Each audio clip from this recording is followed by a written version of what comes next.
Hello, everyone, and welcome to the Circle of the World podcast, where we discuss Joe Abercrombie's First Law series. I am one of your hosts, Lord Chamberlain Jeffrey, and here are my co-hosts. Much like to George. And Harrison, the Adeptus Historical. We continue our coverage of The Heroes, Joe's second standalone and the next First Law entry. And we cover Black Dow, What War, and Old Hands. So let's get started. So as usual, we'll thank the audience. Jeffrey. Yeah, thanks. We'll thank the audience for your support, your continued support. We heard there might have been rumblings of a rebellion on Reddit. Please, you don't need to do that for us. Do it. And we want to shout out the artists that have worked, with us in the past. People like Sir Spaceman, Bloody Niner. Give me some names, boys. Serpent of Talons. Grummy Fail. And so we just want to remind you to, follow us on our social media pages at this point, because we can't engage with you on the Reddits except through our unofficial liaison and notary. And our notary. So we will be asking him. I will be asking him personally to probably put up some polls or, things like that if it doesn't get him shot down, over the Reddit airspace.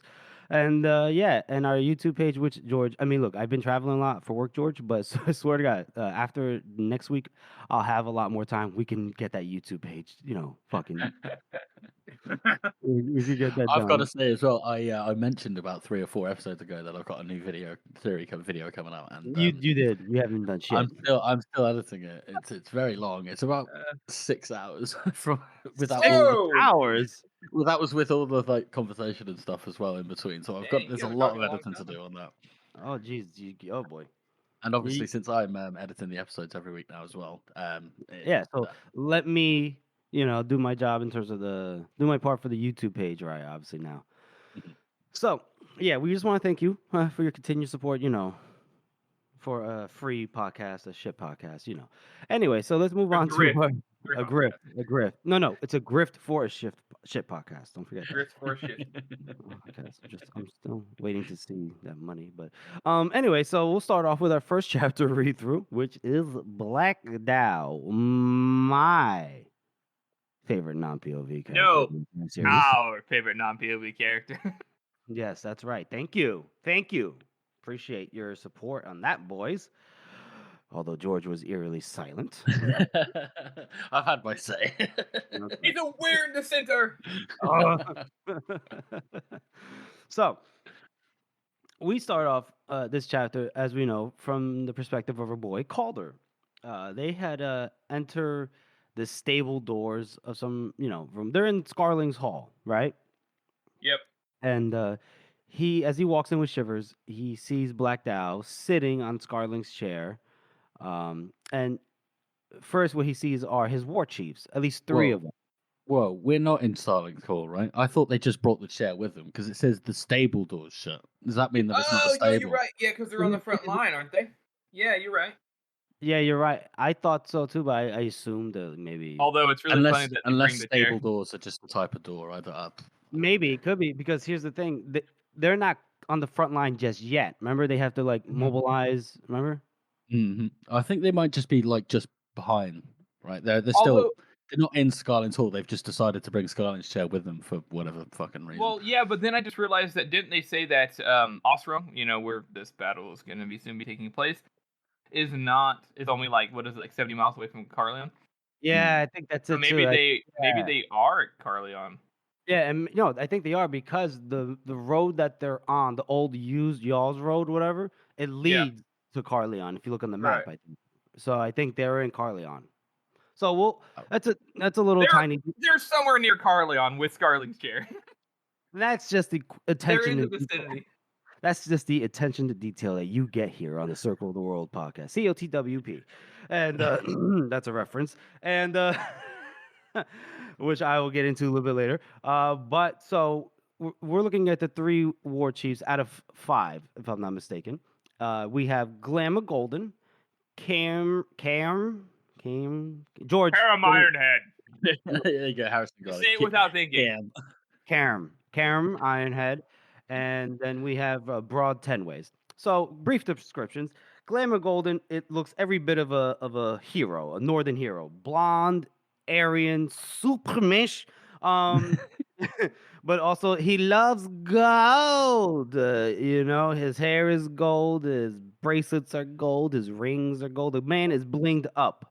He's Okay? definitely a Northman who has embraced what he's known for. Kind of like how, ironically, the Bloody Nine did. Yes, and you can also say he's a Northman that's embraced capitalism. And so and then we have Cam Ironhead, who is pure communist, brutally structured, right? So he's very blunt, cropped hair, gray, just a slab of a man. He looks like he might be a dumbass. Yes, but he has a cloak of black bear fur that apparently is rumored that he had strangled that bear for some fur. So, interesting. He's into a kink. And then we move on to Broad Tenways, who's just ugly as sin. This boy is baby back but ugly. Apparently he's a mouth breather. That's what Calder says. Terrible teeth, terrible breath.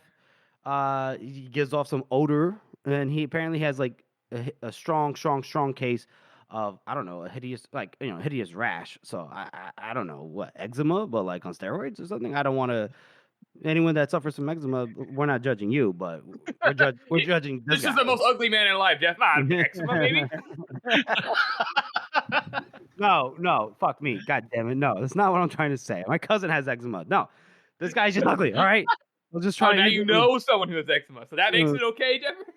No, it doesn't make it. No, it affects me, so therefore it's not right. Anyway, so, and then we look at Black Dow chilling on the Scarling's chair, and I like Calder's description of him because it's been consistent, right? Even from like the very first book, first book, where he has something like a smile on his face, but his eyes are narrowed, sly as a hungry tomcat that just now spied a pigeon, and he just was like just chilling, one hand like holding a sword, or in the other hand gently spinning the axe, kind of like just like, oh, this man he's always on at the moment ready for some violence, right?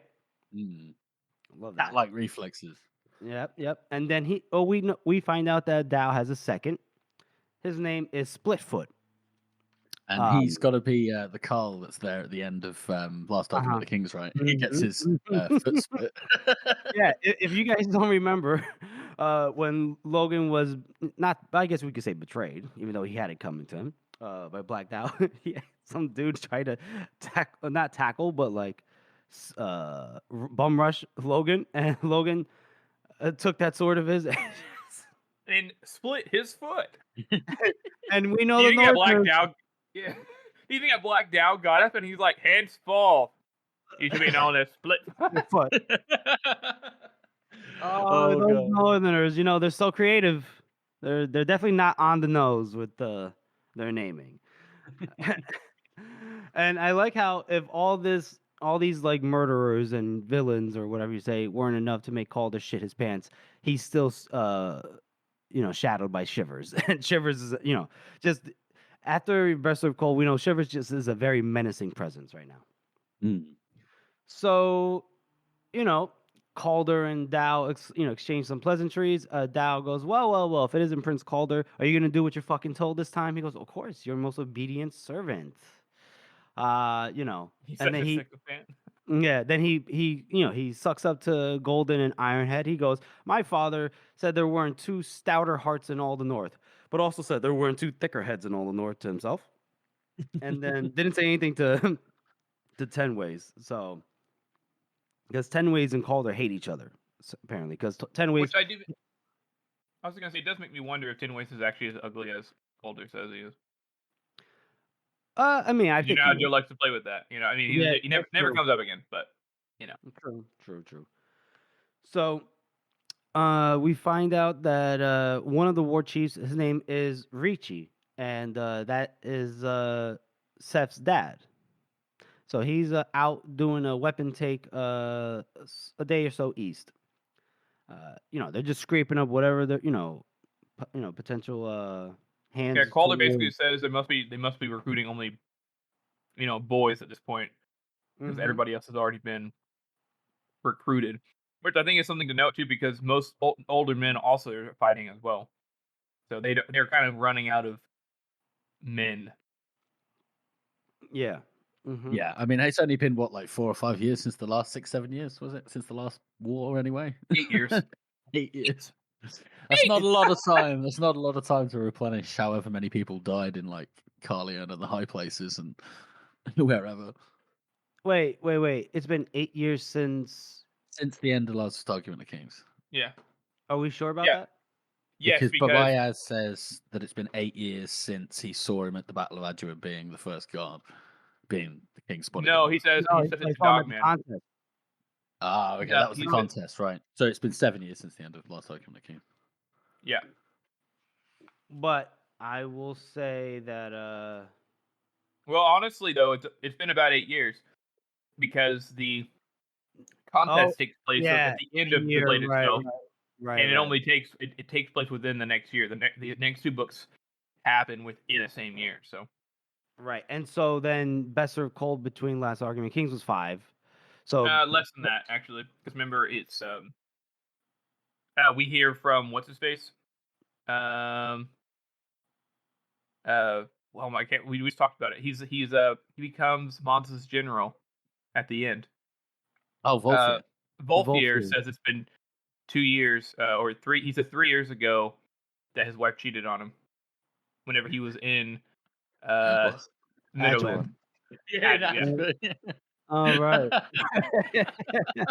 That's a brilliant. The The way to trials. say that. That's how you keep your fucking timeline together. Yeah, my wife shagged another man 3 years ago when I was in Adra. Trials and tribulation of being married while on the battle path. It's a tale as old as time and as current as ever, right? Okay, so then 5 years between Best Served Cold and the heroes. So I like so apparently we get this nice little interaction I want to say real quick about how Calder and Tenways hate each other, where Calder jokes that he's ready to start fighting, and Tenways like sneers at him and says, "Have you even drawn that fucking sword?" And Calder says, "Just the one time when I had to trim your daughter's hairy cunt before I could get at it." Like Dow busted out laughing, and other people did too. But Dow goes, "Never thought I'd say this, but I've missed you, Calder." And I'm like, "That's nice to see for one of our protagonists." But I'm like, "Dow, have you forgotten Forley?" Anyway, that was the most incensed about Forley as well. He was fucking practically incandescent. He was like, "What the?" Well, we'll see. We'll see. I mean, Black Dow is somebody who's. This is the reason why we think when he's, other than Baez, like the best non-POV character, because he tends to say something, and he's got an entirely different meaning behind it than anybody else thinks he does. He's got a lot of motivation and a lot of reasons for why he does things that are completely inverse to what most people think he's doing. So, yeah. So we'll get into that, as the book goes. And so Calder, he's curious as to what's going on. What do we have to do? And Dow goes, "Oh, war, skirmish here, raid there. Says that his brother Scale has been out fighting and has been more like out west than anything, but he's been given the Southern or something to think about, like hitting fast. So skirmish tactics, guerrilla tactics. And then so do we have any victory so far? There's no battle actually yet. So apparently Croy is the one in charge of the Union. Dow, I think, is the one that says that they call him a marshal. Because how do I explain this? Golden and Ironhead are like, he's being a cautious coward, step in, fuck, blah blah blah. But Dow is the one who goes, "There's nothing cowardly about being careful. Wouldn't be his style with his numbers, but in war, it's winning that counts," as Bethod used to say. So he's going slow to wear out the Northerners' patience, and people know that Northerners aren't exactly known for their patience, and so he split his army into 3 parts. And I like how Dow is very informed here. He knows that to the west it's Jalenhorm, and he has characteristics even ready to go. Brave but sluggish and apt to blunder. Then there's Mideric in the center, sharpest of the 3 by all accounts, but reckless and loves his cavalry. And Meade to the east, not a soldier, and he hates Northmen like a pig hates butchers. And then it could make him short-sighted. And then he goes that Croy has some Northmen of his own, mostly scouting, but a few fair fighters and some good ones among them as well. And then Calder goes, oh, right, the Dogman's men. And then Ten Ways, his dumbass goes, fucking traitor that he is. And this is where Dow loses his shit. I really like this. I love the fact that Dow is like fair, and he's like, well, no, Dogman didn't fucking betray anyone, you fucking idiot. We're just on the opposite sides. It doesn't mean that he's a traitor. Yeah, he said that he's been on the same side the entire time. And I love he calls him a rashy fuck.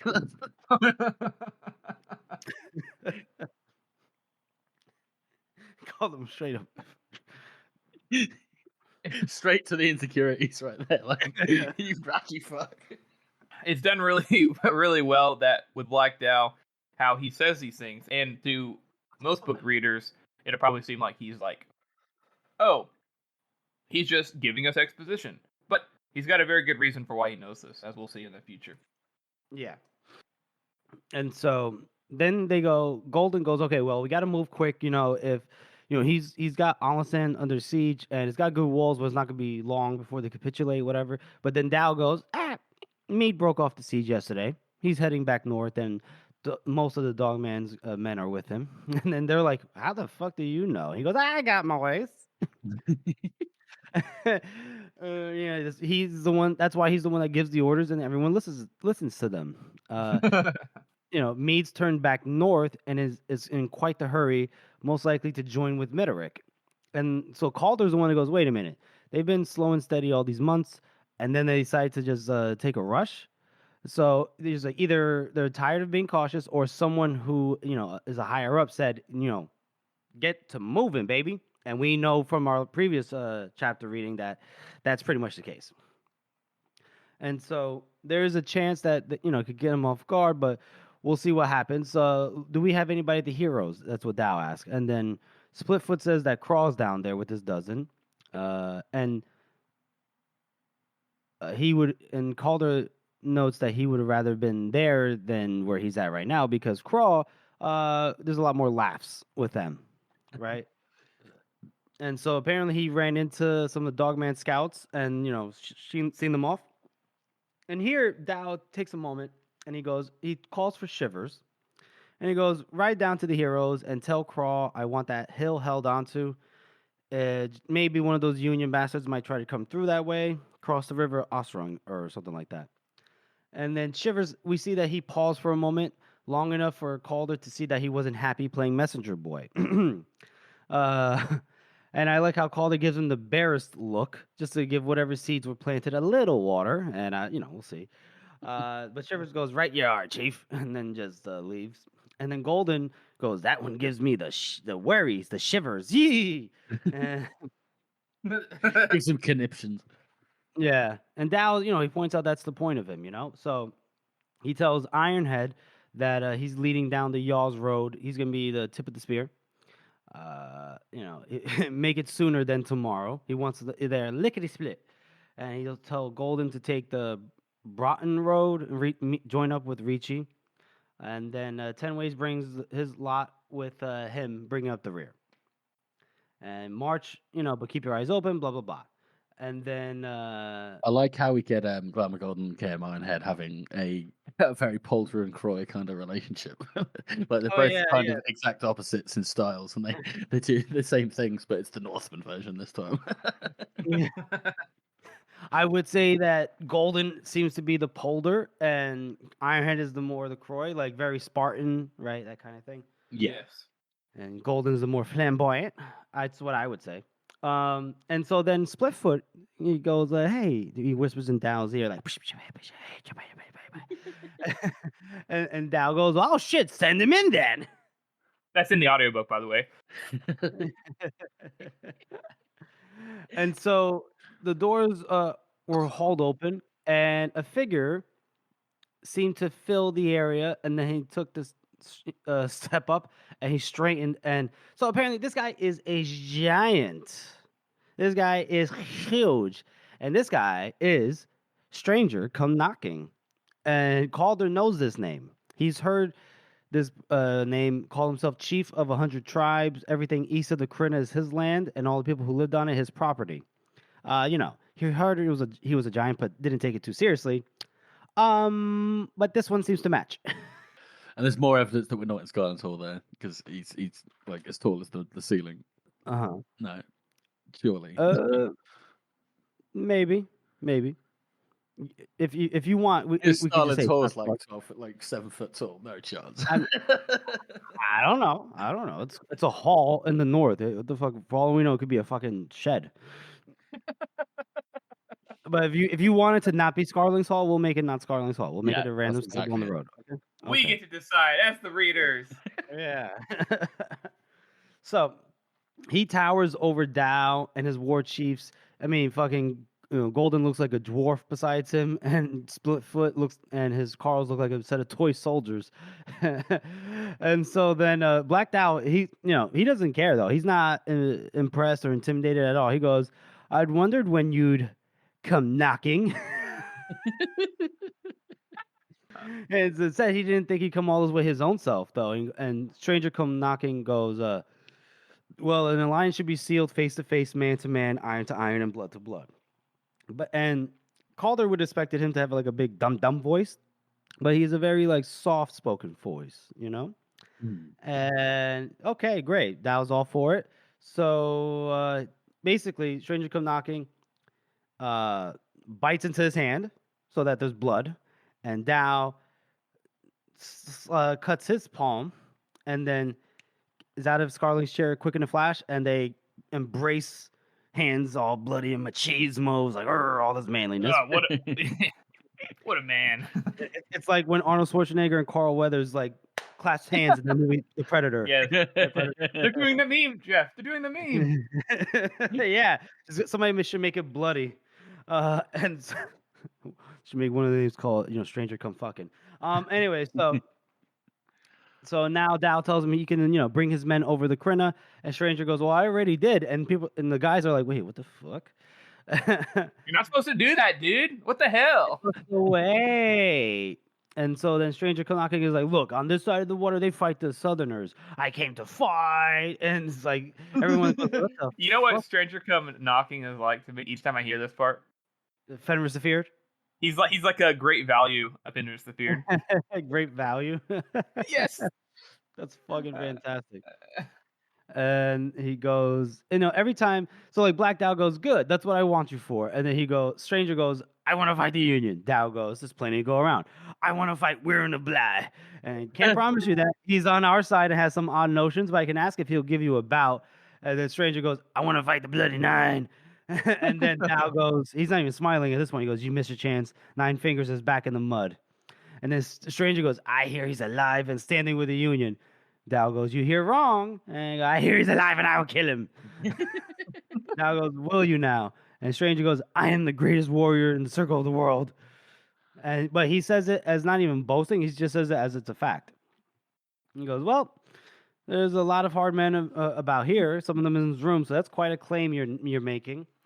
And the whole conversation between him and Black Dao, Stranger Come Knocking and stuff, is that they Black Dao was so laissez-faire about the whole conversation. Like, yeah, I love that Black Dao is never intimidated. Everybody else is like, "Oh my god, look at this savage. He's so big. You can't do that." Blah blah blah blah blah.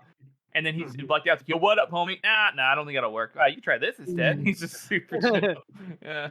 Seriously, and he continues it because then Stranger, in response to that, he takes off his cloak to show his bare chest and everything, and he goes, he talks about his scars, right? At this place he pierced with 7 arrows and everything, and Dao goes, "Maybe it's time to think about a shield." And then he goes, and then he talks about the time the dreaded witch, he drowned her in a lake while he was burning alive.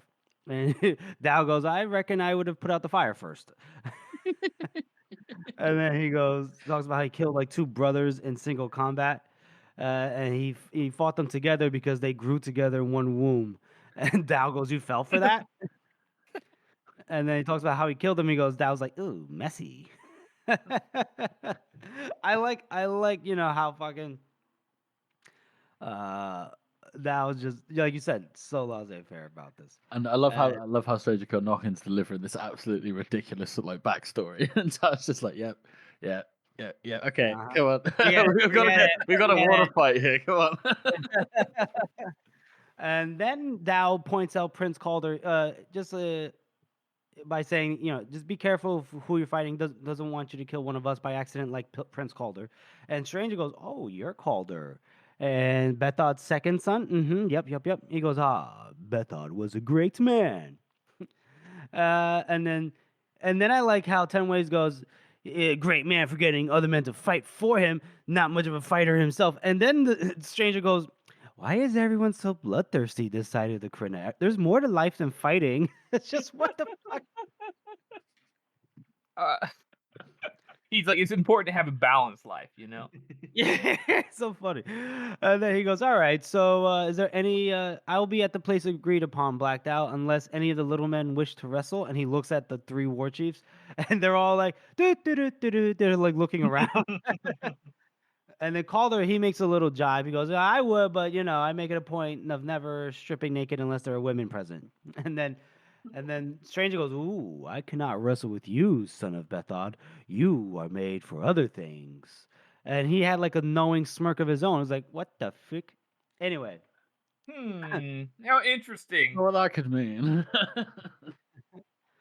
And I like how as soon as he leaves, Calder's like, nice of him not to show off the scars on his cock. And all the other guys are like bitching about like bringing his warriors already. And Dow goes, look, I'm no fucking diplomat, but I'll take all the allies I can get. And any man that size will stop a lot of arrows. But Calder sees beyond the joke, and he goes, well, if the Bloody Nine's still alive, then maybe a man of that size might stop him too. He goes, interesting. So, let's get to your task. So Ironhead, Golden, and Ten Ways, they all leave. Calder stays behind a little bit, though. And then, he's... hold on. And then he... sorry. Dow watches them leave, besides Calder, and he goes, always feuding. Why can't people just get along, huh, Calder? Calder goes, you put three Northmen the same way, they'll be killing each other before you could order the charge. And Dow here might be the first time we hear a relatively straightforward compliment of Bethod from Dow's mouth, where he calls him a clever bastard, whatever else he was, but he couldn't stop the warring once he started. And then he looks at his hands, and he goes, once your hands get bloody, it's not so easy to get them clean. The dogman had told him that once. And his hands have been bloody his entire life. And he jokes that guess it's too late to clean them now, but look at Dow being introspective here. I like how he literally says, like, quite metaphorically, that it's hard to get your hands clean, and then cleans his hands. I didn't think about it that way. He's definitely like, he's always introspective, but it's interesting that he is openly saying that now to Calder, whenever normally it was all inside of his head before. Yeah. Perhaps getting sentimental in his older years. Possibly. And so Dow gets up and he goes to an empty stall, which I guess to George's point means it is an actual stable, so it's not Scarling's Hall officially. George, you'll be happy about that. George has won this one. George has won this one. And then apparently, Dow seems to be having some trouble pissing. George, you left, but we were pointing out that seems like he went to an empty stall to piss. So it is a stable. Looks like it's not Scarling's Hall, so you are correct. Good job, good sir. And so Calder's a little annoyed by this because like, why is he peeing in front of me? Like, is it to make me feel more insignificant than I already am? And then he asks him, he's like, do you have any orders for me? And Dow goes, what, you only fuck them up or ignore them? And so he's like, yeah, that's probably true. So then why send for him? He goes, well, listen, the way your brother tells it, you got the sharpest mind in the whole North, and I got tired of him telling me that he couldn't do it without you. So he goes, I thought Scale was up near Ustred, and well, apparently he's actually only 2 days a ride. And as soon as he learned the Union were moving, he sent him to join up with us. So Calder goes, well, there's not much point in me going then, but Dow disagrees. He goes, I wouldn't say so. And in the meantime, he's like having trouble pissing, I guess. He probably has like kidney stone or what's the other thing? So we could have a prostate problem. Prostate issues. Well, that tends to be the consensus inside this thing is old war boys, especially in the north, have a hard time pissing. I think it's just it must be a Northman disease. Maybe. And so Calder is like annoyed, but he goes like, maybe I'll go see Ricci and watch his weapon take. And Dow goes, well, you're a free man, aren't you? And there's like an inside joke because we both know he's not. And then he goes, he even asked Splitfoot, he goes, any man can do what he likes, right, Splitfoot? Right, Chief. Yeah, right. Dow goes, just as long as it's exactly what I tell him to do. And he goes, well, give Ricci my regards. And as Calder turns for the door, Dow goes, look, and Calder, you're not going to make any more trouble for me, are you? And Calder goes, what, me? No, I wouldn't know how. And he goes, good, because with all these Southerners here to fight and unnoble fucks like Wearing of Bleh and this Krina come boasting weirdness. I love it. Like, he stayed calm the whole time, but the whole time Black Dow's thinking it to himself, this guy's fucking a whack job. I cannot believe I have to use this guy. I can't believe he's siding with me. I love the nicknames that Dow comes up for a stranger. And he goes, and he talks about how his own people are treading all over each other. He's got enough of an assay because he doesn't want anybody playing their own games. So he goes, if someone tries to dig my roots out from under me at a time like this, well, I got to tell you, things will get, and he screams these last two words, fucking ugly, like out of nowhere. And then right after that, he was calm as a kid, and he goes, you get me?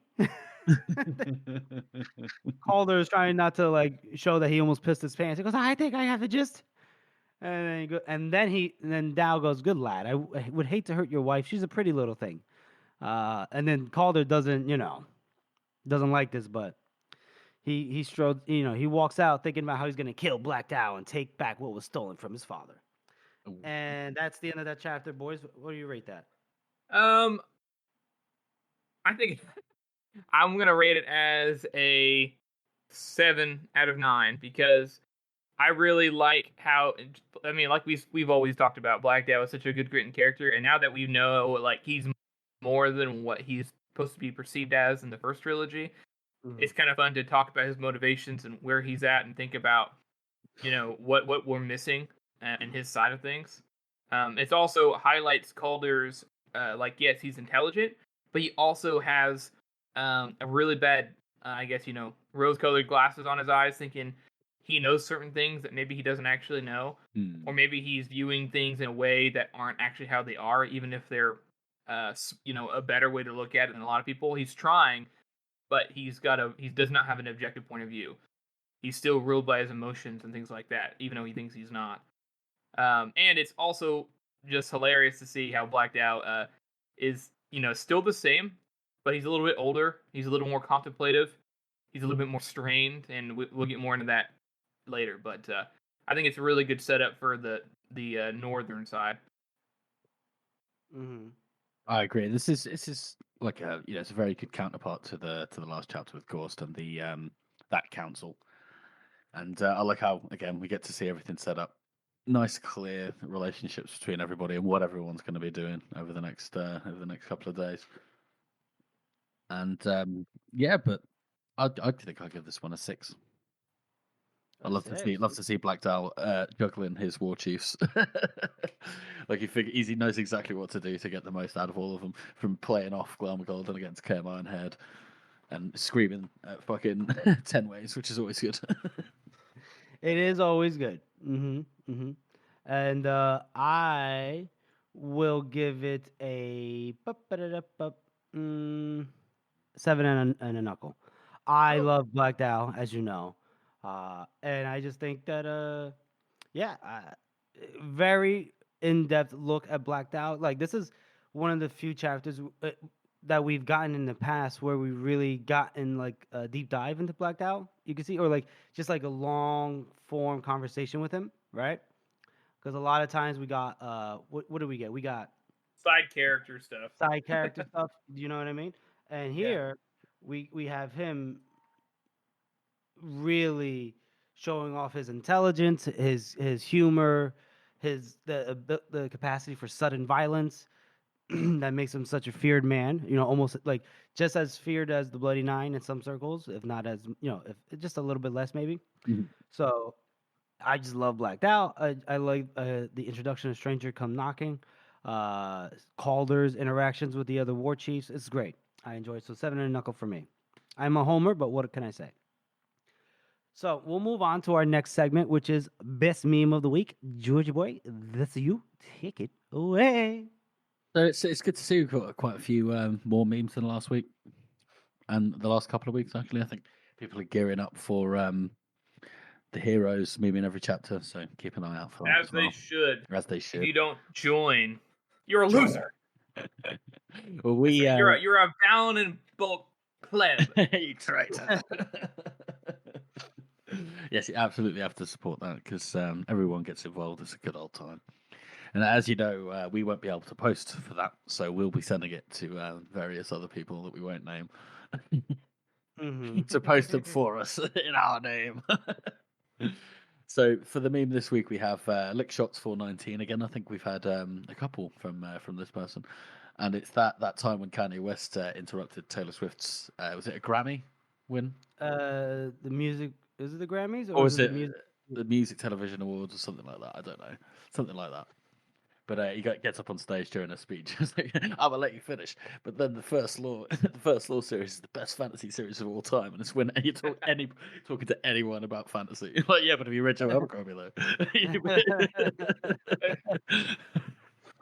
All too accurate. And I still haven't it's very met a single person that reads it in real life. Oh well. Yeah, seriously, it's annoying. It's so strange. You feel like there's so many people, but they're all online. It's the reality of the situation, but that's what we're here for. We're here to spread the good word. Yeah, that's us. That's us. Mm-hmm. So yeah, thank you very much, Lick Shots 419 for that. Yeah, thanks. Oh well, thanks for that. Appreciate it, and we appreciate you. So we'll move on to our next chapter read through, which is What War, and we start off. We're back to Curden Craw's dozen over there at the heroes, and him and Agric are chilling on the top of the heroes. Agric's like, "Yeah, it's so beautiful, isn't it?" And he goes, "Really?" And I guess he's looking at the view, thinks it's beautiful. And Crawl goes, "I guess it just, it looks." What he's looking at is how they can make the ground work to their advantage, like Bethel used to do, and like Bethel taught his war chiefs, right? I suppose that would ruin the view for it, knowing that you're going to have people dying that you know very well over there very soon. Yeah, and I do like it takes a moment here to really describe the heroes, the hill that it's on, and how it looks. So it's about George. Do you want to kind of explain this because maybe it's something similar to? So it's actually quite an odd one because you don't usually just get a hill in the middle of a valley. This doesn't seem like a natural thing. Well, that's pretty much what it is. It's these two hills, the children and the heroes, in the middle of the valley, and that's pretty much it. It's just that and the river. It's a very simple setup, which I enjoy. Yeah, and then there's it doesn't tell us how many stones, but there's like some big ass stones on the heroes, and then the children have some smaller size stones, right? You would say so. It's similar in what, like in design. Yeah, in design. Whereas, but the children has a single very tall one that pops up called Scarling's Finger, which is of course because it had to be named after Scarling because fucking everything is here apparently. Well, it's interesting you say that. The children have a ring of smaller stones. They don't have Scarling's Finger. That's Oh, is that on a separate hill? That's on a that's. No, well, let me look at my map here a second. Oh yeah, you're quite right. Yeah. Scarling's Finger is its own like separate hill. So there's a couple, some odd hills that are there, like you said. And then we get, a little bit of a look see at the old bridge, at Black Fell, Osrung to the east. That's where Hardbread or maybe some of Dogman's boys are at. And so that's what Crawl's looking at. But Agric is like, well, this is just beautiful. Everything looks prettier in the sun. Crawl's like, oh my God, I don't really care. And then, Crawl's doing that whole old man thing. He's like, wait till, you want to get to my age. You're going to want to get under a roof or whatever. Fucking weather sucks, period. Let me tell you how you're going to feel at my age, because that's the only way for me to validate how I'm feeling, because I hate my life. Yeah, Crawl really is just a grumpy old bastard, isn't he? He's grumpy and he's always on edge. He's worrying, He's worrying about what might happen. And Agric is like, geez, you worry too much. And so then I like how Crawl, he asks Agric, he goes, why are we here? Agric goes, well, sit on the heroes, see if the Union comes, tell Black Dow if they do. Scouting, like always. And he goes, I know. Crawl goes, I know, but I mean, why are we here? And Agric is like, what? Like the meaning of life and all that. Crawl goes, no. Why are we here? Agric goes, so the Bloody Nine killed Bethod and took his chain and made himself king of the North. Black Dow turned on the Bloody Nine and took the chain for himself. And then Agric goes, oh, well, I mean, he had to do it. I mean, who would a mad bastard like the Bloody Nine to be king? But anyway, the Dogman called Dow a traitor, an oathbreaker, and most of the clans from down near Uffrith saw Dogman's way of seeing things. King of the Union too, because they were on some mad journey together, him and Nine Fingers, and they were friends. So the Dogman and the Union decided to make a war on Black Dow, and here we all are. And then Crawl goes, it's a great understanding of the politics of the current conflict. And he goes, why Black Dow and Dogman got a feud, this Union side, taking the side of it, blah, blah, blah. And then Crawl asks him again, but why are we here? And Agric goes, Jesus Christ. He goes, I guess we stand with Dow because Dow stands for the North. Crawl goes, what? The North? The hills and the forest? He stands for them. And Dow goes, Agric is like, not the land, the people in it, I guess, the North. And so he goes, but there's all kinds of people in the North. How can Dow be for everyone? And Agric is like, I don't know. And then as Wonderful walks up, he asks her, why are we here then? And she cuffs him across the back of the head and she goes, sit on the heroes, watch for the Union. Scouting, like always, idiot. Agric's just like, that's it. I'm never talking again. Fuck your silly questions. He gets asked the question and immediately he's like, you idiot. It's obviously not right. And he's like, well, okay, well, then you know what I mean, right? No, you're stupid.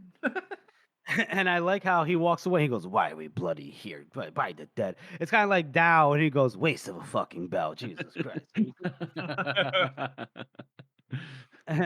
And then Wirren, he chimes in and goes, I know why I'm here. Because Shogward told me a man with a bone caught in his throat. You sound like Donald Duck. Yeah. Anyway, so sorry. So Wirren goes, listen, yeah, apparently, somebody with a bone in his throat, choking on a bone in his throat, will lead Wirren to his destiny. And Crawl goes, I got enough to worry about with 8 lives. Now I got to worry about a madman's destiny. And Wirren goes, I object. I am not mad in the least. I just see things a different way. I object. So, Wirren goes to go take a piss. He leaves. But Wirren is a little bit antsy. He's waiting to fight. He's been, dying to kill something. Which is silly. This is why Wirren's not the best character, because there's more to life than fighting.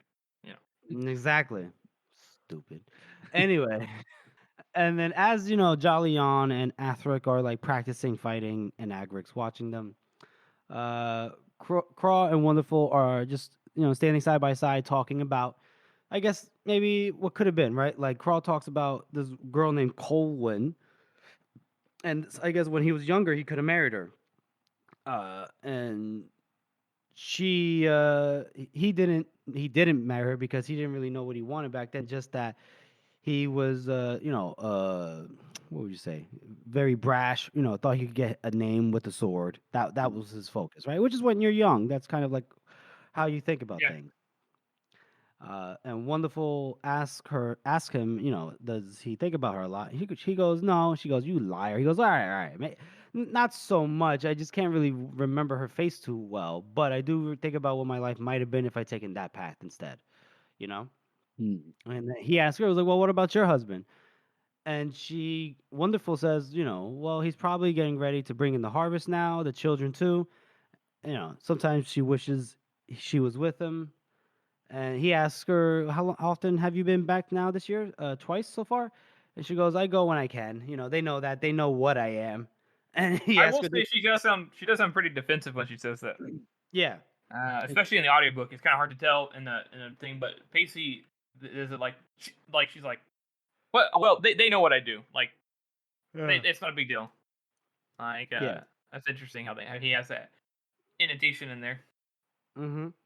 And so as they're kind of like ruminating about their, respective, situations, past or present, Agric comes, rushing back, and he's like, Droft is back, and he's not alone.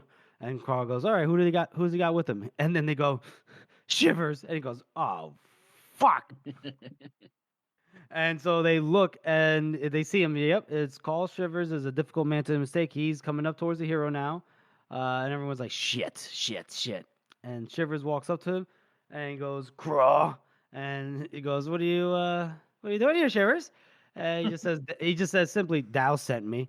And he goes, yes, why? He goes, well, you're here to keep a hold of this hill and watch for the Union. And then he goes, all right, you told me that already, so why send you here? And Shivers just goes, well, just to make sure that you do it. He goes, all right, thanks for the support. And he asks him, has he seen the Union?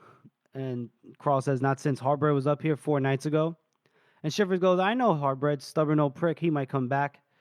And so then they talk about how they'll be able to see, any money that comes up across the river, because there's three ways and they have eyes on all of them. It's a good vantage point being able to see like every single way that somebody can come at you.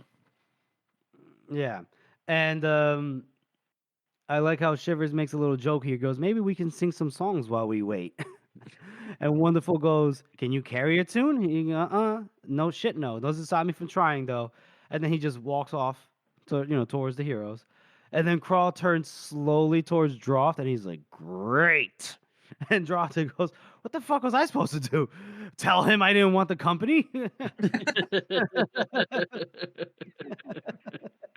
And he goes on to say like how fucking unsettling he looks. Like he never closes that eye, He's just like staring at it all night. and Jan is like, he can't close it, you idiot. He can't see out of it. But I like that there must be this like kind of mysticism, because nobody else has seen anything like that before. They're like, oh, maybe it's like magic or something. He's got he's got a magic eye. And I like how Droft gets a little worried. He goes, do you really think that the Union are coming this way? And Wonderful goes, no. Get the fuck out of here. And then, Droft walks away, shoulders slumped. And as soon as he walks away, she goes up to Crawl and she goes, do you think the Union are coming this way? And she's good though, because she's like his second, right? So she's really backing him up. She's like, no, don't worry about it. Don't worry about it. Hey, boss. This is what the people are saying. Do you think this is true? Yep. And then Crawl goes, I doubt it, but you know what? I got a bad feeling, and I've learned to listen to my gut. And Wonderful goes, it's hard to ignore something so big, I guess. And that's the end of that chapter. So, boys, how would you rate that? I'm just gonna give this one a 4. Like it's fairly funny. I like the little reverie that Crawl has before everything kicks off. It's like, why are we actually here? What's the point of all this shit? Mm-hmm. And in a war story, they're usually asking these questions by the end, not at the beginning. So I quite enjoy that. But otherwise, it is just it's a bit of a setup, isn't it? And not much happens. So that's it. Yeah. Mm-hmm. Harrison? I agree. Not entirely. I think it's a little bit less for me. I think I'm gonna give it a 3. I agree on your points though. The main line I like in this is whenever after he gets done being like the exposition, like, hey, how do we get here? For the people who don't read the books back to back like a psychopath, he says, "Oh yeah," he's like, "It's crazy that all that stuff happened." They're like, "Yeah, it's just circumstances. It has nothing to do with how people actually feel, though." You know. But ironically, it does have everything to do with how people actually feel in this instance.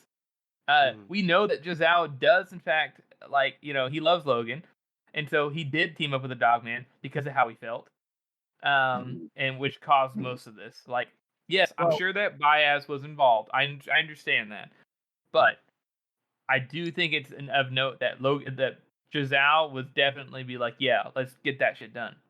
Yeah, but also it also goes back to Dow, how he felt, right? Mm-hmm. How he felt about Logan, and his personal feelings about Logan, but also what he thought was the better choice. Like the lesser evil, right?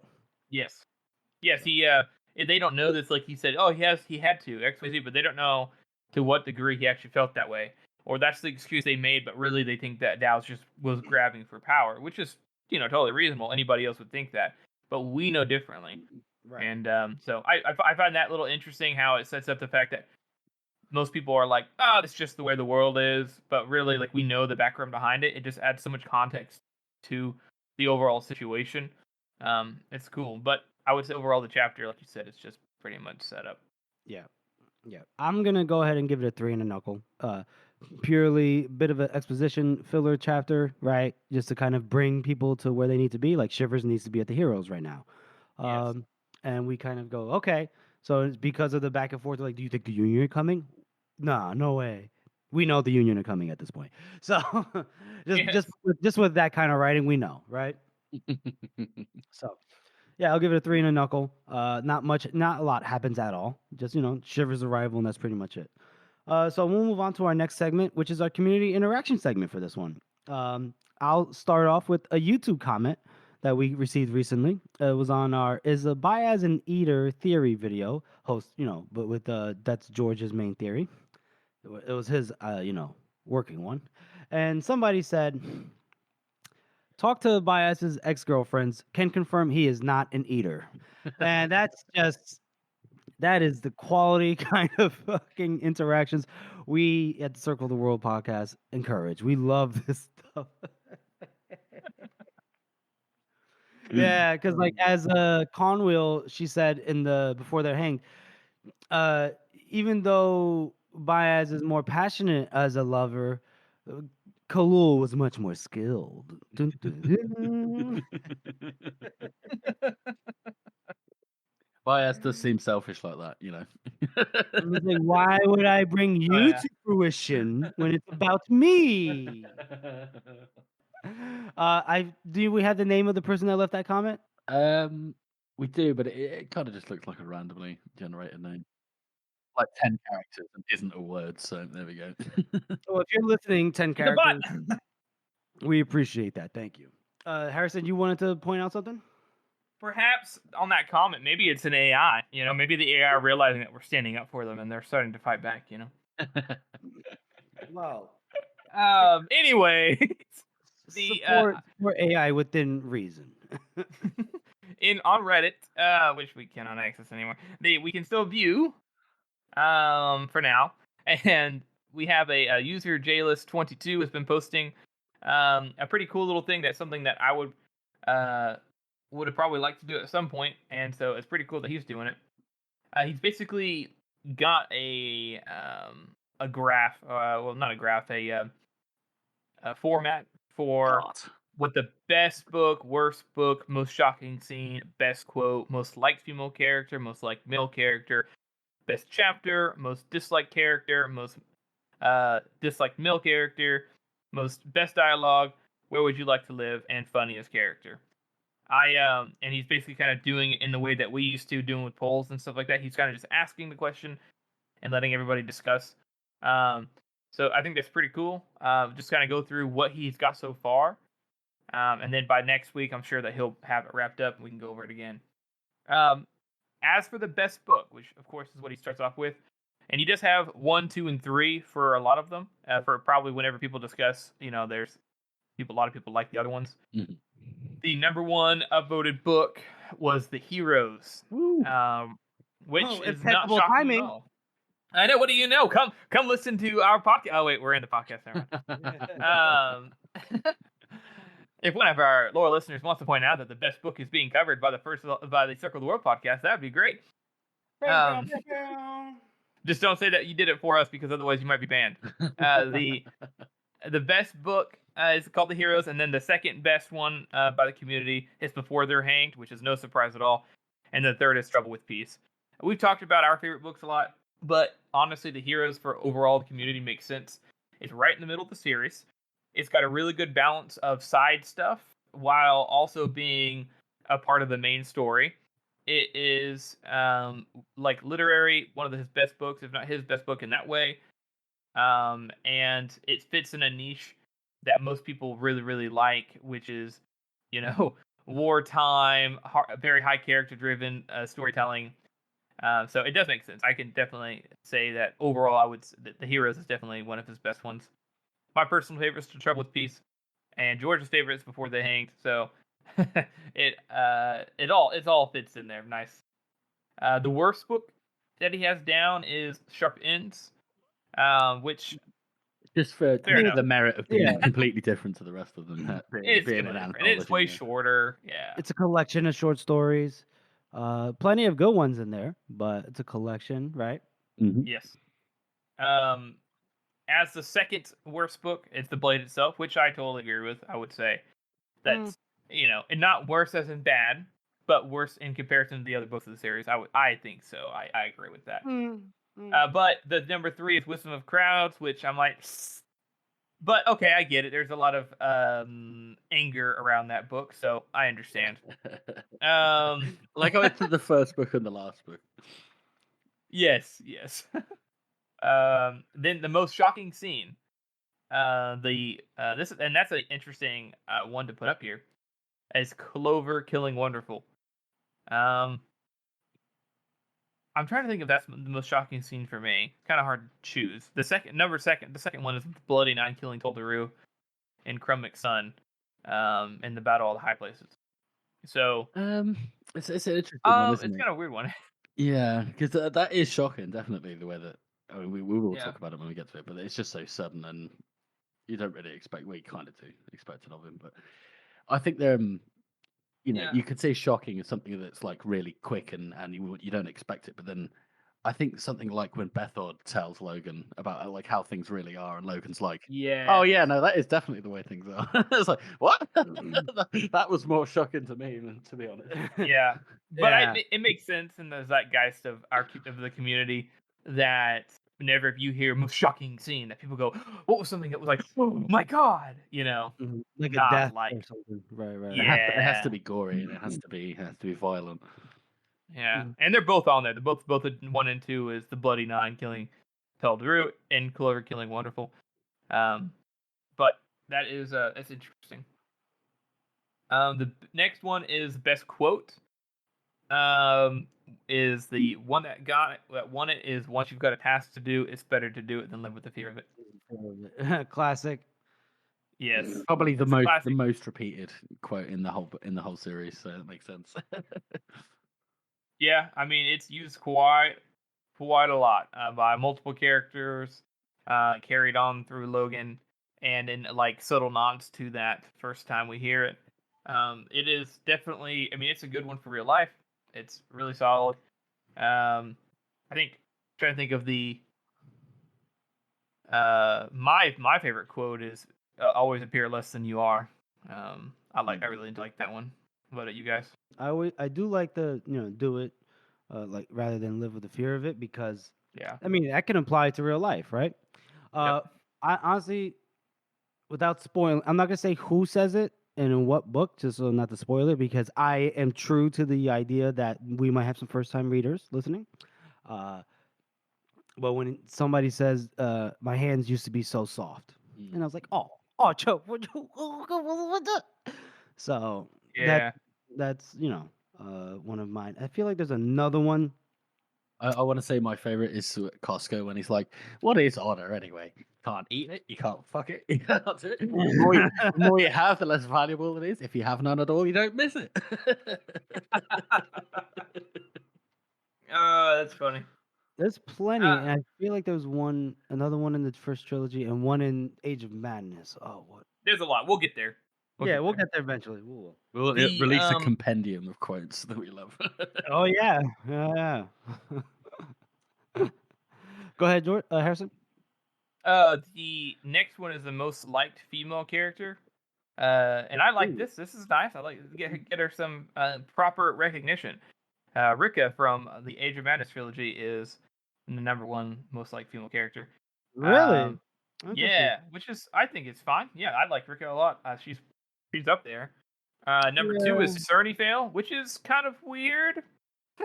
I wonder if maybe in the comments she kind of just got lumped in with Rika because they are always together. And so he was just trying to put up the second most mentioned upvoted name. But, Cernifale's pretty great. I don't know if she's like, No. But he didn't say best. He said most liked. So, most liked. No surprise that there's no Monza in there then. yes, no surprise there. And then number 3 is Shiloh, which is that's good. She is in everything, and we just talked about her. So I am sad to see that there is no. Is there no Artie love, no Monza love, no Shy love? No Shy. Yeah, but you know what? That's all right. That's okay. Fenry? Nothing? Fenry, yeah. Well, a lot of people don't like Fenry. What? A lot of people don't like Fenry because they're minor Monza. Oh, fucking pipe off. The most liked male character is voted as, I know you guys are shocked, Glokta. That makes sense. Liked? Ironically, wait. Most liked? Motherfuckers. Liked by the community, Jeff. Well, I'm at least. All right. You're going to start another argument, Jeff. We can't do No. Actually, no. You know what? Look. It's cool because I like Glokta. All right, I can see that. I just thought it was going to go a different way, and I was going to have like a fucking. Was it you think it was going to be wearing a Second most liked character is wearing a. I'm kidding. It's not. What? Second most liked character is Orso. Dan Luthar. Yeah. And then third is Cole Shivers. I thought Cole Shivers was going to be at the top, but maybe our influence, our slowly grading influence on how high Shivers should be has had an influence. I don't know what I don't know what this our business is. That's you. You, buddy. Right, I'll take all the credit then. I love Cole Shivers. Okay. You love Cole Shivers? Oh. You even agree with me, Mr. Black Owl fanboy. All right. But listen, Shivers is a POV character. He was at least once in at least one book. So that's fair enough. Yeah. Doesn't count. So it's interesting that Glokta's on here, but Logan isn't. But I think that Glokta exceeds like all of time because Glokta's in quite a few books. His presence is felt in almost every single book. He is.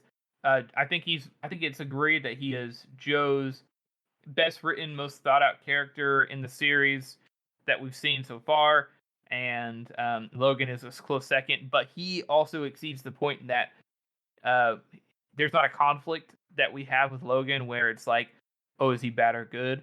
Glokta just is Glokta, and so that makes sense why he's the most liked male character. And then the last part that they've done so far is from 2 days ago was the best chapter, and he put it down as casualties in the heroes, which we shall get to very soon. That's interesting, and it does make sense. It's definitely one of the most popular chapters in the whole series. Like everybody knows about casualties. That's whenever, as we'll see, Joe starts doing multiple POVs.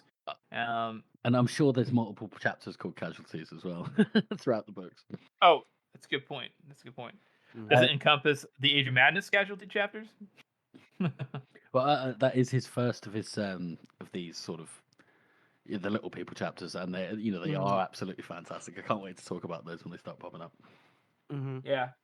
And I will say that casualties in the heroes is probably one of his best of those type.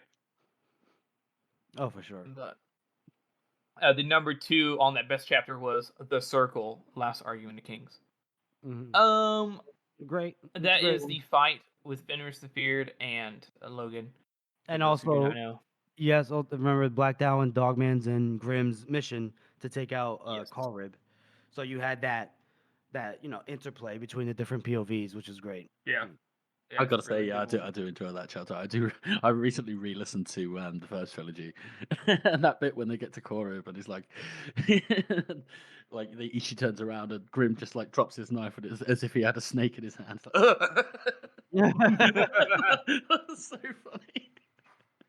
It does make sense too, like that those best chapters have multiple points of views and have a lot going on. Joe is very good at chaotic, multiple point of view writing without losing what the whole point of it is, and he's very good at that. So that makes sense. Yeah. But that is everything that JList 22 has down so far. So thank you for creating that. If you are a listener, that's pretty cool. If you're not, then maybe one day you will be. Thank you to him because that's pretty cool. Maybe we should send Sir Spaceman as a emissary to extend a hand of friendship towards that guy. That damn notary. Anyway, so thank you for that, Harrison. Do you want to add anything else to that part, to the segment? No, that's it for me. Great. George, you good? All good. Alrighty, so we'll move on to our third and final chapter read through, and this one is Old Hands. Ladies and gentlemen, we meet a new character. But it's a good one, fan favorite. So we hear somebody say Tunny, and he goes, huh? And this person named Tunny is opening one eye, and he's like in a hammock sleeping. The sun's in his eyes. He's like, oh Jesus! And the guy is dealing with a bastard of a fucking hangover. And then he kind of sits up and he looks at who was calling his name, and he goes, First Sergeant Forrest. What a delight! What time is it? Now we need to make a point to point out First Sergeant Forrest is somebody that we met very briefly.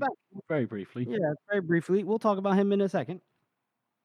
And so then Forrest asks him, like, where'd you get these boots? And Tunny's kind of confused. He goes, what? And he looks down, and these are some nice polished black cavalry boots with gilded accoutrements.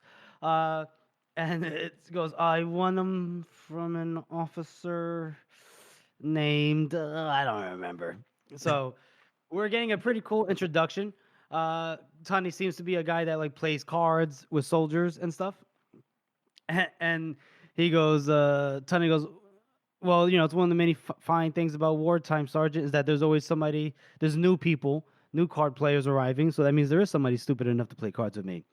And then Forrest goes, oh, yes, it does, Tunny. Yes, it does.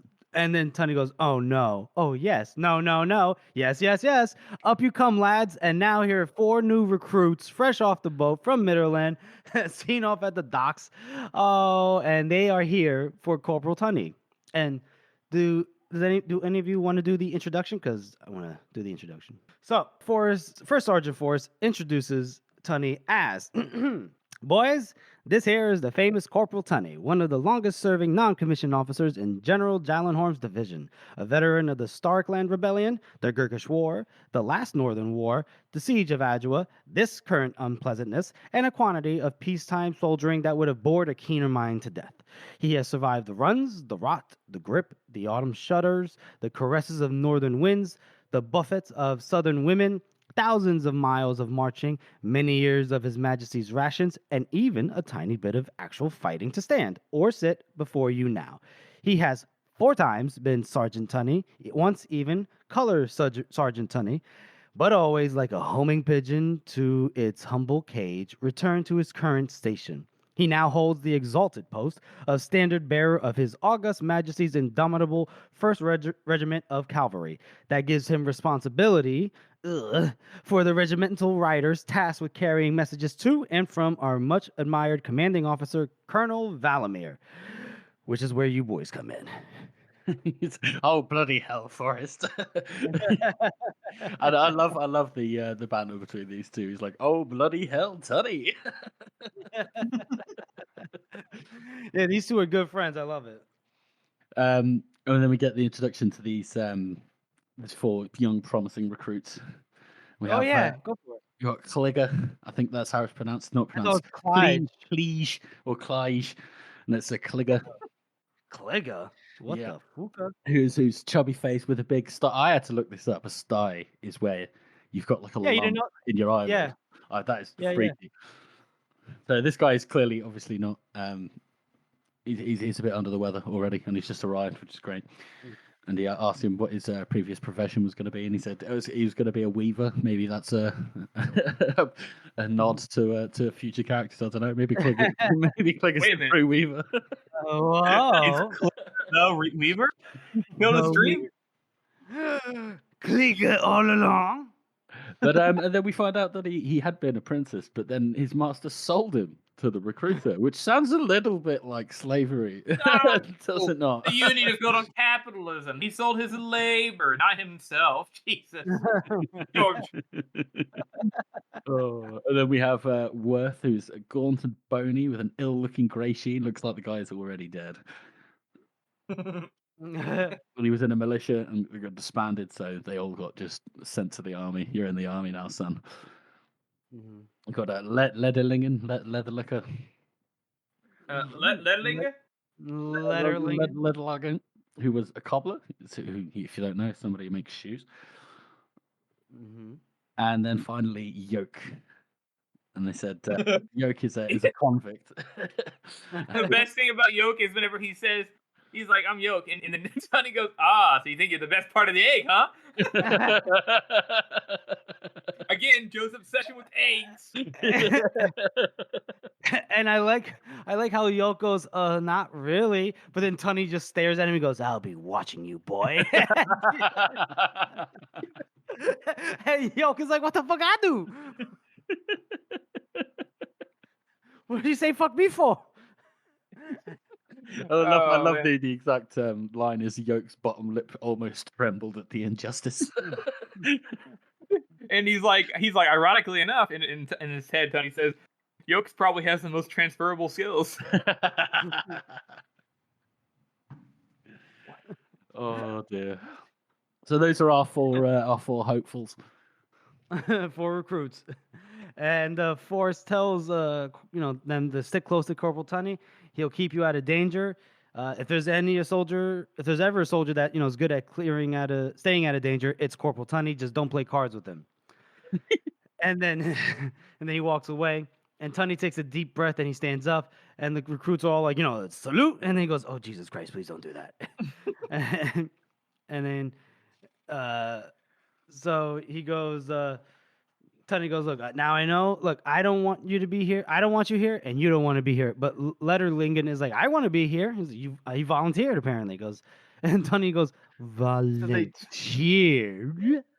He goes, "So they do exist." So just make sure you don't volunteer me for anything. And then I like how he goes, "Anyway, get over here, boys," and he huddles them together. He goes, "Now you landed right on your feet. Now I've done all kinds of jobs in this army, and this right here," and he points at the standard of the first. He goes, "This is a sweet detail." Now he's in charge, that's true, but he wants them to think of him as more of a kindly uncle. Anything they need, anything extra, anything to make this army life of ours worth living, anything. When anybody ever says kindly uncle, it's not good. It's not good. And then he goes, "You could come to me." And then Lederlingen goes, he holds up a finger. He goes, and Tunney's like, "Uh-huh." And he goes, "So we're cavalrymen, aren't we?" He's like, "Yes, we are." So he goes, "Shouldn't we have horses?" And Tunney goes, "That is an excellent question and a keen grasp of tactics. Due to an administrative error, our horses are currently with the 5th attached to Minerick's division, which as a regiment of infantry is not in a position to make best use of them. I'm told they'll be catching up with us any day, though they've been telling me that for a while. So for the time being, we are a regiment of horseless horse." And Yoke's like, It's in the indentation that Pacey has in that line. It's so funny. Foot. And Tunney goes, "You might say that, but we still think like cavalry. Is there anything else you need?" And then Cligger or Clyde, I don't even know what the Cligger says, "Make it worth the yoke. Get it right." So he goes, "Well, Corporal Tunney, I'd really like something to eat." And Tunney goes, "Well, that's definitely extra." But then Yoke is like, wait, don't we get something to eat though? Don't we get food? He goes, yes. You get rations of Yoke, of course, but nothing anyone would actually want to eat. Now, if you get sick of eating things you don't want to eat, then you come to me. And Leader Ligon's like, oh, for a price. And Tony goes, a reasonable price. Union, Northern, Styrian, Gurkish coin, any kind of coin. But if you don't have any currency, I'll consider all kinds of things in trade. Arms salvaged from dead Northmen, maybe favors. We can always come to some kind of agreement. And then as he's talking, Tony is actually the second biggest bank outside of Allen and Bulk. Yeah, basically. The bank of the First Standard, First Regiment, whatever. And as he's telling them about this, we hear somebody interrupt and he goes, Corporal! And what the fuck? And he looks around and it's a very large man, black uniform, dirty from some hard writing, hair shaved to stubble, heavy browed, broad nose, slab jawed like a prize fighter. And Tunney can salute with the very best of them when it seemed like a good idea, and here it was a good idea. And he goes, Corporal Tunney, sir, standard bearer of His Majesty's First Regiment, sir. And the guy goes, General Jallenhorm's headquarters. And Tunney goes, I'm not gonna laugh at this. He goes, you'll find the general over there in this house, probably still in bed. And he just walks away. This guy. And I love that whenever he looks over, and it says the Gorse looks over at all the guys. The guys are all like,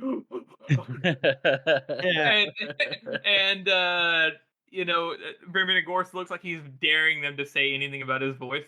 Yeah, he's probably got this whole inner monologue thing going on, like, you useless cretins. I can totally imagine Tunney. He's looking down at Tunney, being like, "That's right, you terrible, worthless corporal, good for nothing soldier. Salute to me. Bow to me before your God." Jesus, we haven't gotten there yet with Gorse's monologues. Relax. I can see it though. I can see it. I know. And as he walks away, one of the recruits asks, like, who is that? And then Tunney goes, well, I believe that was Bremer Dan Gorst. And they're like, oh my God, the one that fenced with the king. He's like, yep. And his bodyguard until his mess in Sapani. And Tunney, in his inner mind's eye, it says that it's not a good thing that such notable personage should be here. It's never stand near anyone notable. And he couldn't say for sure why he's here, but Tunney heard he's a hell of a fighter, and he doesn't like that. And so Yolk goes, isn't that a good thing in a soldier? and Tunney is like, no, what the fuck? People who have lived more, take it from someone as like me, who lived through more than one melee, that wars are hard enough work without people fighting in the middle of them. And he's watching Gorse. He goes to the house, pulls something out of his jacket, a folded paper, an order. Tunney's like, oh no, this doesn't feel right. Anything but orders. No. And somebody goes, sir, and Corporal Tunney, and Tunney looks at him and goes, what?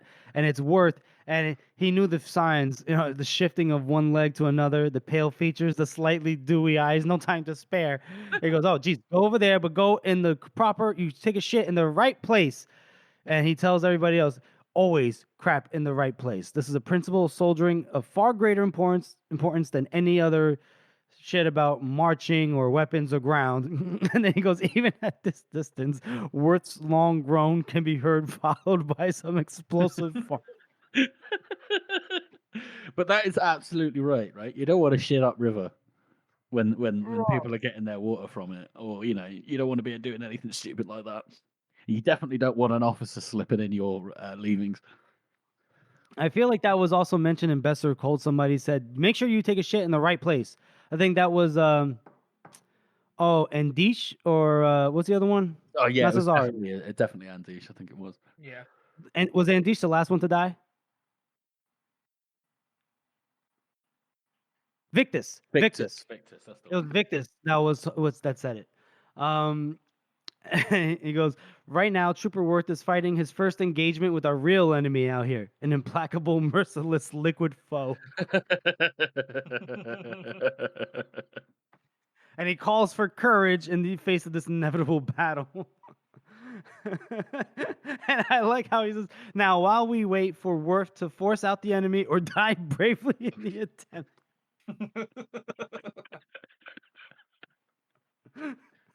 He says, I can't even see the page. He goes, would any of you guys want to play a game of cards, a friendly game? And they're all like, oh, I don't know. And then he goes, uh-oh. He doesn't even get to play start playing a game of cards because Jallenhorn emerges from his headquarters. He's all in disarray, putting on a jacket. His hair is like messy, and he's like shouting, but shouting with a purpose this time. And it goes, uh-oh. Jallenhorn goes one way, seemed to think better of it, swiveled, roared at nobody, struggled with the button, slapped at an assisting hand angrily away. And staff officers are beginning to scatter from the house in all directions. And now Tony goes, damn it, I guess we best get ready to move. And Yolk is like, we just got here. And he goes, look, what you have here before you is a perfect demonstration of the workings of an army, the chain of command, each man shitting on the head of the man below. The much-loved leader of our regiment, Colonel Valamir, is just getting shat on by General Jallenhorn. Colonel Valamir will shit on his own officers, and it won't take long to roll downhill. So within a minute or two, First Sergeant Forrest will arrive to position his bared buttocks above my undeserving head. Guess what that means for you lot? And they all stayed quiet for a moment. And then Kliege, it goes, he raises a hand, but Tony goes, it's a rhetorical question. For that, you get to carry my pack. And then Tony goes, you, ladder lugger. And there's leader ligan. Whatever. And I feel like that is a reference to Catch-22. I feel like I feel like this whole this Tunny part is a very homage to Catch-22. Did you ever read that book? Yeah. And there's a character with a very comic. I swear, unless I'm misremembering, but I don't think I am. There's a thing where it's they mispronounce some guy's name, and it's it's played for jokes, and I think they do it so good here. Joe plays homage. I could be wrong, but I think I'm right. But he goes, whatever. Since you like to volunteer so much, you just volunteered to take my other pack. And then Tony goes, Yolk. And then he goes, sir. And he can't stand under the weight of his own gear. And Tony goes, you can carry my hammock. It's fine. And that's the end of our chapter, boys. What do you think about that one? So it's pretty clear that Tony is not a good officer. He's a great officer. What are you talking about? I wouldn't want to be in his company, carrying his shit, getting money stolen from me, cards, and he's gonna see you right. All right, he's gonna do you right. Oh, I don't know about that. Just don't ever play cards with him. Oh god, I love Tony. Tony is one of my favorite Joe characters. He's so underutilized. I say that it's kind of the point of his character that he's underutilized, but this is a fantastic intro. I think it's absolutely hilarious. Toilet humor notwithstanding, it is a very, very funny chapter, and I'm actually going to give this one a 7 and a knuckle.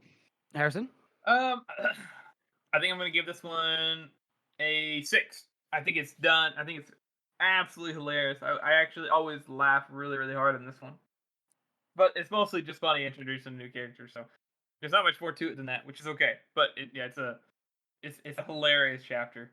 There's something about the way it's written and the way that Pacey and Joe mashed up their performances. It's awesome. Yeah, no, it's fucking hilarious. Love it. It's great. I'm gonna give it. Fuck it, I'm splitting the difference. 6 and a knuckle. I really like it. A great introduction to Tunney. We get a fantastic comedic introduction to the rest of the squad. We see Jallenhorn for the first time in person, from a distance. We get a crossover with Gorst. We get a reintroduction to our boy Forrest, which we'll talk about in a moment. And just, I love this kind of humor. I love it. It's just great. Had me crying. And yeah, so I'll just give it a 6 and a knuckle. I mean, I'd give it more if there was some more movement in the plot. We do get some. We see that, okay, so Jallenhorn just got the orders from Croy to mobilize. So now we're like, okay, they're going to go towards the heroes, right? Yep. So I'll give it a 6 and knuckle for that. With that, we'll move on to our final segment, which is our character spot. Boys, I think the people know who we're going to shine a spotlight on, but just in case, hit us. So we have what's his fucking rank here? First sergeant. First sergeant is Forrest, who we met very briefly in Last Argument of the Kings, when Pharaoh was in that scouting party, that ambush party, and Forrest is one that seems to have a very level head. He seems like a very good soldier. Quite the opposite of Tunney. He's a career soldier. He's made all the way up to first sergeant, which is pretty high for a commoner, which I'm assuming he is. Which because we know that it was very fucking strange that West got made up to colonel. So first sergeant is pretty much as high as it goes for an enlisted man. Common man. Right, enlisted man. Yes. So for him to be that high up and to be as good as he is, I think he's good for. He shows potential. Potential. Yeah, but to your point, George, when we saw him in the Blade itself, when ran into him, we saw him in the Blade itself as well. Yeah, shit. Yeah, he goes. What else did you say we saw him? Well, he was with Pharaoh in Last Argument of the Kings when they were hunting the. Yes. But in the Blade itself, we see that Giselle.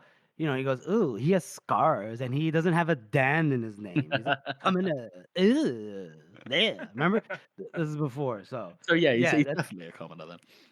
Yeah, from humble origins, we'd say. And the reason we're highlighting him now is, we won't spoil it for you first-time readers, but he plays a big part to come. Yeah, but not so much in this book. He plays off Tunney here. We'll see.